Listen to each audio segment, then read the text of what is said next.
dense as possible. What I will be presenting today is a report that is quite massive, both in terms of size and scale. So to summarize it in 20 minutes, I hope I don't rush through stuff.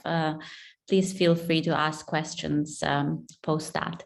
So I'll just wait for the slides to come up, and then while they're doing that,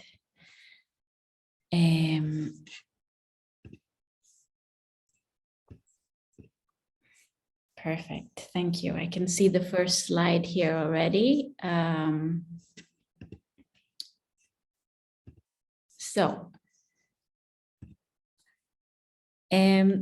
I start by saying that the world is at a boiling point. We have extreme temperatures, a war at our doorstep, soaring food and fuel prices, energy prices. In this time of urgency, one can ask, what is the relevance or impact of a report such as Stockholm Plus 50? So to give you a bit of background, why was this a watershed moment? In 1972, there was a conference that was convened here in Stockholm by the UN, and it sort of kicked into motion many things, which we decided to take a moment and reflect. What were the successes? There were many successes. For example, the stopping of ozone depletion, removing lead from gasoline, access to safe drinking water. We look at all this data and trends, and it is clear that, okay, we have achieved many positive moments of success, but what more needs to be done? So our report reviewed the progress over the last 50 years based on a synthesis of scientific research. It gives an outlook of the momentum for change, but most importantly, it presents analysis and proposals on how the world can become better and more sustainable. The report itself, which I will not go into too much detail at the end of the presentation, I will share the link with you, and I'm sure many of you have already read it, puts forward 3 broad shifts for nature, society, and economy, 3 structural barriers in politics and institutions that we need to overcome urgently, and no less than 52 recommendations. So if we could go to the next slide, please, Alistair. A sobering thought is presented here, which is that no country has yet achieved a development path that achieves higher human development that is not at odds with or expense of transgressing planetary boundaries. I leave that there to sink in. And then the next question that this begs is this because of a big action gap in global sustainability governance? So what we found in our analysis, and also the one that is done by UNEP, which tracked 200 targets when we look at sustainable development goals and the Paris targets, to see what has been achieved or where has there been significant progress. And this is where we see a large gap appearing, because there is steady increase in public support for action, rapid acceleration of clean technologies, better evidence also of co-benefits of taking action. And yet only about 1/10 of these targets have yet been realized at a global level. So if we go to the next slide, please, we see at the graph to our right here, what are some of these social achievements that we are aiming at, and what are the sort of biophysical transgressions that it comes at the expense of? In the report, we highlight levers that can be pulled so that human development and transgressing these boundaries do not have to necessarily be at the expense of each other. So as a result of this, we propose 3 broad shifts for a better future. I will go into them one by one now, what they are. And these shifts are based on an idea of strong sustainability. Also in some academic circles, this is called deep decarbonization or deep transition. They are cross-sectoral and they could have transformative effects. Some of these action areas are not yet strongly reflected in our global agenda. So let's go into the first shift. If we go to the next slide. This talks about redefining the relationship between human and nature. Now, what do we mean by that? We need to move from a narrative of extraction to one of care. Now, we have discussed at length how to value and price nature in the past, but in this report, we argue that more work needs to be done based on behavioral and cognitive sciences, that human-nature connectedness could be strengthened. Ironically, before the Stockholm Plus 50 event, to mention rights of nature in an academic context was anathema. It was frowned upon, and often there's a lot of critique upon it. But the momentum and urgency of how we need to reflect on what we have achieved over the last 50 years and where we go next really opened the doors. And this was one of the key shifts that we proposed in our report and is already gaining momentum in the policy circles. If we just go to the next slide, which talks about this in a little bit more detail. So some of the actions and recommendations we make here relate to integrating nature into our cities, in our food choices, mainstreaming issues like animal welfare, as sustainable development issues, and not just what used to be bucketed as ethics issues in the past. Concrete recommendations here range from revising school curricula to voluntary action on disclosure on animal welfare, health and environmental risk by food companies to investors. These are some practical levers we can pull.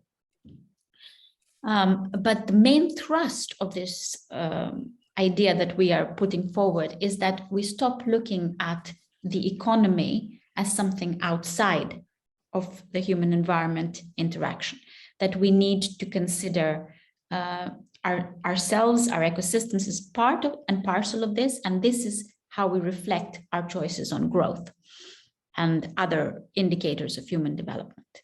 If we go to the next slide, we talk about the second shift, and that is about ensuring prosperity that lasts for all.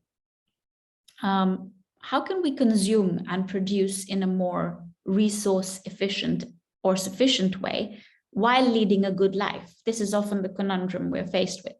How can we do so in an equitable way globally? Now, we argue in the report and find support in the latest science that this requires a complete rethink of both norms and how we operate in the economy to look towards a more transformative economics. The next slide goes into a little bit more detail about this point. Let me just check that I am in sync with the slides. Yes. So the action areas here start from enabling sustainable lifestyles, not just through information or nudging, but making them overwhelmingly the easy choice.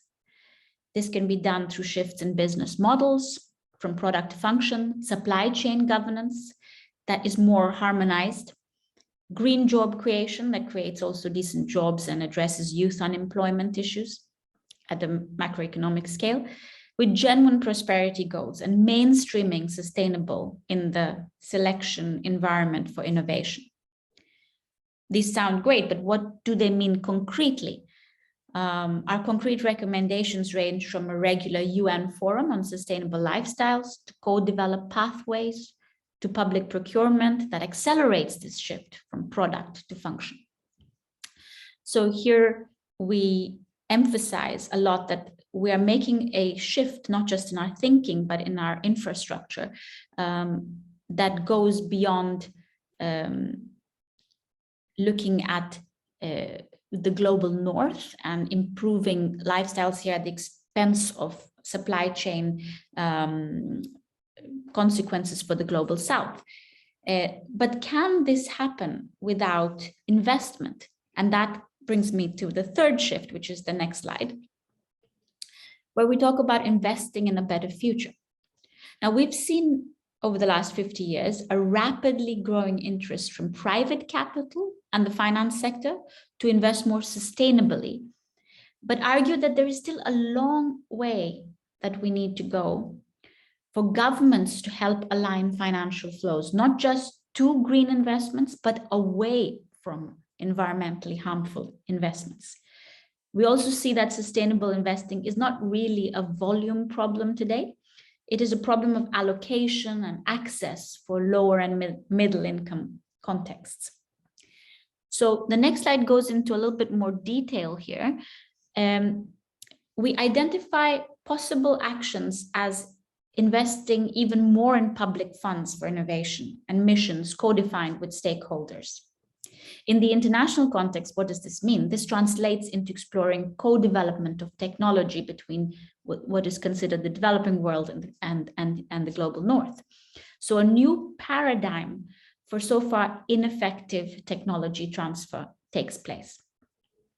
We are seeing some very promising examples of this already when we see a move towards fossil-free green steel, and how this technology and know-how can be co-developed with partnerships in, let's say, between Sweden and India, but also more generally to South Africa and parts of Asia that are investing in this industry decarbonization trend. We also call for more incentivizing of active private investing approaches, more multilateral grant finance to catalyze domestic credit in developing countries. There should be more joint de-risking of initiatives, harmonized financial regulation frameworks and international frameworks, and potentially also consider ways to de facto increase perceived risk of unsustainable investment portfolios by mandates for minimum allocation of lending to sustainable assets. So with these three shifts, what are we hoping to do? They're good ideas, and they, one can argue, have been around for many years without being implemented. But all the 27 international experts that worked on this report were very clear that we need to, in an honest way, identify the structural barriers that are holding progress and acceleration back. And this is what we come to next. If we just move to the next slide. So what could be some of these shifts in improving conditions for change? The report focuses on the need to dismantle barriers of political incoherence, weak multilateralism, and limited accountability, which we feel have held back the speed at which transition could have taken place over the last 50 years. And they prevent acceleration towards more sustainable and equitable societies. So if we look at the first one of these, called policy incoherence, yes, thank you for changing the slide. Governments and international organizations must make their policy mixes coherent and consistent towards sustainability goals. And this is done in order to incentivize action by adopting new practices and tools for more integrated and systemic policymaking. This requires better analysis of goal conflicts. So if you just look at the SDGs, we have the 17 SDGs, we have their targets, and there's a lot of goal conflict in between. Excellent research has been done that highlights what are some of these synergies, where are the trade-offs. But when it comes to implementing or advising governments on how to work around these goal conflicts, there's been relatively little done. Fair representation and assessment of synergies and conflicts requires higher standards of transparency and participation in decision-making. So this is one very specific area we can advance in, policy coherence, not just here in Sweden in the context of Swedish governance landscape, but globally. And this is quite a big challenge that we're working on. The next slide talks about the second institutional barrier or shift we can make. And this is about solidarity, of fostering new multilateralism. So today, I said at this lunch talk, I would talk more about the report, but there is a whole different side to Stockholm Plus 50, which was the actual policy conference that was held here with the UN and the Swedish government. And there we had some very hard lessons, if I can say that, around this call for renewed multilateralism. And what does it mean by that? There's a gap in trust and solidarity between countries, and this acts as a genuine barrier to new agreements, to raising ambition and to accelerated national implementation. Now, we all know that opportunities exist to renew multilateralism, to more effectively tackle environment and development crises, and to rebuild solidarity. But this includes developing multilateral responses to chronic risks, replacing technology transfer with a new paradigm of co-development of technology, and setting norms for the global financial systems. To rebuild trust is also important that high-income countries deliver on climate finance goals. And we're seeing that more now than ever since the last COP in Glasgow, where there seems to be a fracture in the international policy discourse between the global north, the loss and damage work that is being done in the global south, who is being rendered most vulnerable to climate crisis, needing finance for mitigation and adaptation, and who is bearing most of the burden of actually the emissions mapped onto where these vulnerabilities are manifesting. So this captures some of that trust building work that needs to happen in order for us to accelerate. And then the third and perhaps most important shift, which is on the next slide, is accountability. So we have heard a lot about roadmaps, we've heard about pledges, whether it's at the state level or industry level, but relatively little around accountability and implementation. So to close the action gap, countries, companies, and citizens have to be held accountable for their actions and as well as their inaction. We need new imaginative mechanisms for nurturing constructive accountability, which incentivizes and leads to bold action and change, rather than necessarily, finger pointing or threatening that leads to preemptive action and sometimes reduced ambition, as we have seen. So systematic tracking of progress on multi-stakeholder pledges should be strengthened, proxy indicators developed to measure the pace of transformation, and the knowledge community, such as the one here, needs to invest more in data and evaluation to really close this action accountability gap. Excellent examples of this are, for example, the emissions gap report, the production gap report that came out, which highlight the stark difference between rhetoric and reality. So if we go to the next slide, I think, yes, that was going to be my last slide. The full report with these 3 shifts, 3 institutional barriers, and 52 recommendations, and more scientific evidence in support of the conversations is at this link. This was a joint collaboration between Stockholm Environment Institute and our sister think tank in India called CEEW. And as I mentioned earlier, there were, in the report itself, was a comprehensive call for a shift in thinking, in the way we design our institutions, our infrastructure, call for equity and rights of nature. It really pulled out all the stops when it called for a deep transition away from the current path we're on.